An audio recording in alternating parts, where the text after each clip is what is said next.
11 games in 20 days, so it was a lot to take in. It came at me fast, but I'm also really grateful for that experience too. I think it taught me a lot about basketball. It taught me a lot about myself and how to be resilient and to come in and What's up, World Hoop fam?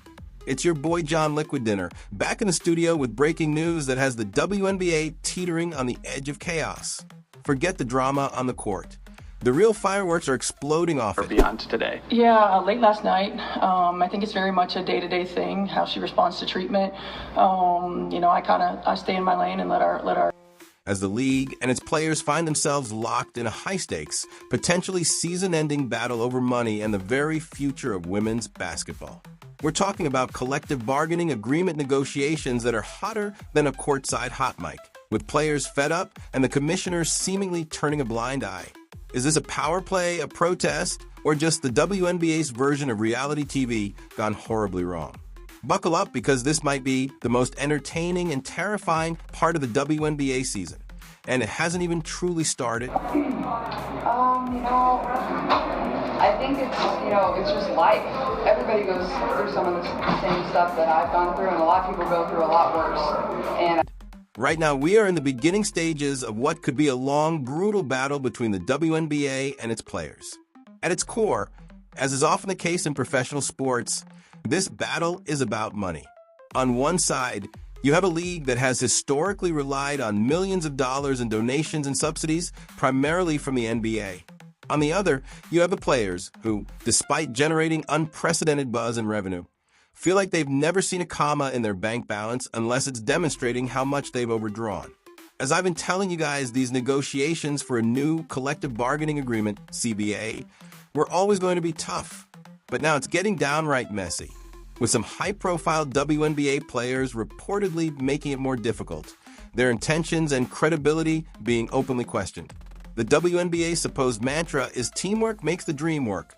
Turns out they might have meant teaming up against the league.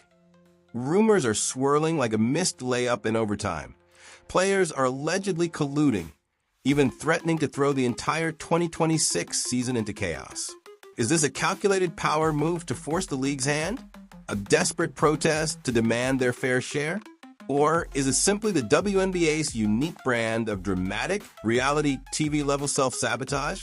Whatever it is, the drama is hotter than courtside nachos, and frankly, America's dumbest league seems intent on proving that title correct. Just when you thought it couldn't get messy, eh? Here we are, watching a professional sports league spiral like it's auditioning for a low-budget soap opera. The WNBA is no longer just a basketball league. It's a case study in how to alienate your burgeoning fan base, confuse your audience, and self-sabotage in broad daylight. The court used to be for fierce competition. It seems now, during this critical July, WNBA players have decided to take their CBA negotiations to the court of public opinion. They're airing their grievances every time they get in front of a camera, complaining, perhaps even whining, in the hopes that enough fans and supporters will grab their pitchforks and torches, marching to Commissioner Kathy Engelbert's door, screaming at the owners, "We want more money. We want more money." But let's be honest, what exactly are we watching here? Because it sure isn't the clean, high-level professional basketball that fans signed up for. No, we've entered a dimension where basic business logic has left the building. And that's Lexi. I mean, she's always working her tail off on the defensive end, doing all the little things that it takes to position us for success. Replaced with a bizarre checklist of hashtags, slogans, and press conference poetry. The shots are firing, and in a battle royale between the diva of dump divas, Commissioner Engelbert, and allegedly entitled WNBA players. It's the woman who controls all the money that was largely and generously donated by the NBA, against players who think they deserve more, despite the league historically failing to generate a single Vietnamese dong in profit. And for those wondering, yes, it's entirely possible there are other dongs in the WNBA, just not in the form of profitable currency. People aren't tuning in to watch a halftime TED Talk about feelings. They want buckets, rivalries, buzzer beaters, and something that at least resembles professional sports. Instead, they're getting drama that feels like a group project where everyone thinks they're the boss, and nobody actually read the assignment. The WNBA players have officially opted out of their current collective bargaining agreement, a move that opens the door to the very real prospect of a work stoppage. And to their credit, the players aren't entirely wrong in their demands. They currently receive a disproportionately low share of basketball-related income, somewhere between 9.3% and 25% depending on how you calculate it, compared to the NBA players' approximate 50%. The players are citing higher television ratings, skyrocketing attendance figures, and rising franchise values as the reason for opting out. Now hold on a damn minute. Higher television ratings, higher attendance figures? That doesn't come courtesy of the league's brilliant marketing strategy. It comes courtesy of the players who play in the league. Specifically, one player in particular, Caitlin Clark. She was the most popular, which means she could have helped their bottom line immensely. The Caitlin Clark effect has single-handedly transformed the economic landscape of women's basketball, generating an estimated 26.5% of the WNBA's total revenue in the 2024 season. Her impact on Indianapolis alone was valued at $36 million, and she influenced approximately 1 in every 6 tickets sold across the league. Yet her salary for the 2025 season is expected to be just over $78,000. It's a staggering economic disparity. And can we talk about the refs for a second? These are supposed to be the neutral arbiters of justice on the hardwood, but some of them are officiating like they're wearing invisible jerseys under their stripes. You blink wrong, and it's a technical. You breathe near a star player, and it's a flagrant. Meanwhile, actual elbows and flying limbs are treated like interpretive dance. It's not officiating, it's performance art. Many players, including Angel Reese and WNBA VP Nafisa Collier, have voiced frustration with the inconsistent officiating, and Caitlin Clark herself has called out Engelbert regarding the pay structure. The WNBA has somehow found a way to make everything about the league except basketball. Front office statements sound like HR memos. Press conferences are less about game strategy and more about vague motivational riddles. And the social media accounts are half sports updates, half sensitivity training posters. At some point, someone's got to say it. The WNBA doesn't need a new slogan. It needs a reset button, a full-blown overhaul.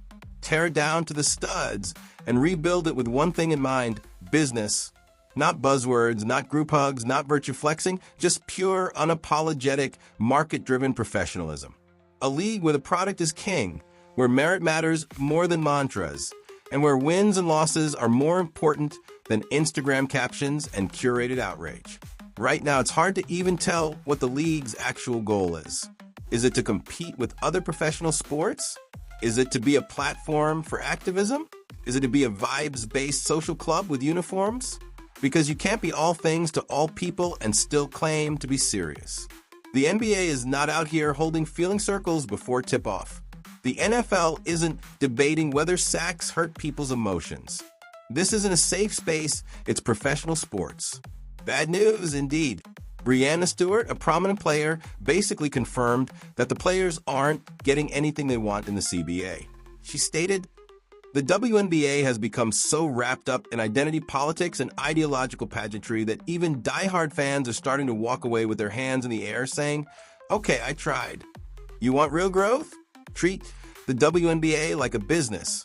Cut the fluff. Streamline the product. Start acting like a league that wants to make money and win fans, not gold stars from Twitter. People are paying with their time, their money, their energy, and they want to be entertained, not lectured. They want gritty rivalries, not sanitized solidarity parades. They want competition, not choreographed compassion theater. Imagine a WNBA where talent is everything, where media coverage isn't forced, but earned, where the best players are highlighted because of their dominance on the court, not their ability to give a lukewarm take on cable news, where refs are held accountable and games are decided by skill, not random, guessing whistles that feel like they were made by a confused AI trained on soap operas and sitcoms. Picture coaches who can coach without walking on ideological eggshells. Players who can be fierce, trash-talking, gritty competitors without needing to deliver a corporate-sponsored message after every rebound. Broadcasters who are allowed to criticize without writing apology letters by morning. Fans who don't feel like they're on probation for watching the game wrong. The players like Breanna Stewart are frustrated that the owners are getting disrespectful and just ignoring them. They thought Caitlin Clark was going to save this league. And in many ways, she has, by bringing in millions of new eyeballs, spiking ratings, and selling out arenas. But remove her from the equation, and what's left? A league gasping for attention, pretending it isn't entirely dependent on one player to keep the lights on. That's not an exaggeration.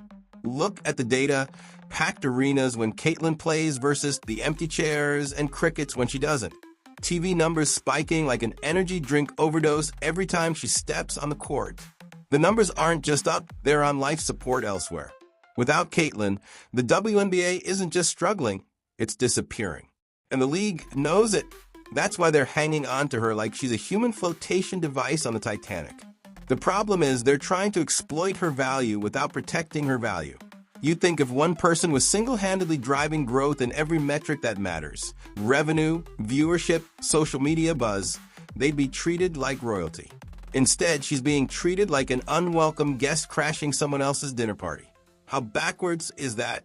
You got a generational cash cow accidentally saving your entire league from irrelevance, and the locker room's response is basically, who invited her? The current CBA proposal, according to players, is an absolute disgrace and a polar opposite of their requests. It's so esoteric that the average fan can't even begin to process it. This isn't just about pay disparity anymore. It's about fundamental dignity in a league that seems more interested in PR gymnastics than actual basketball. It's not a coincidence that things are falling apart just as the league is finally getting mainstream attention. You don't get to scale up dysfunction, you have to fix it. You have to meet the moment. And instead, the people running the show are treating it like a minor inconvenience, as if losing Caitlin Clark would be a temporary blip, not a full-blown extinction-level event.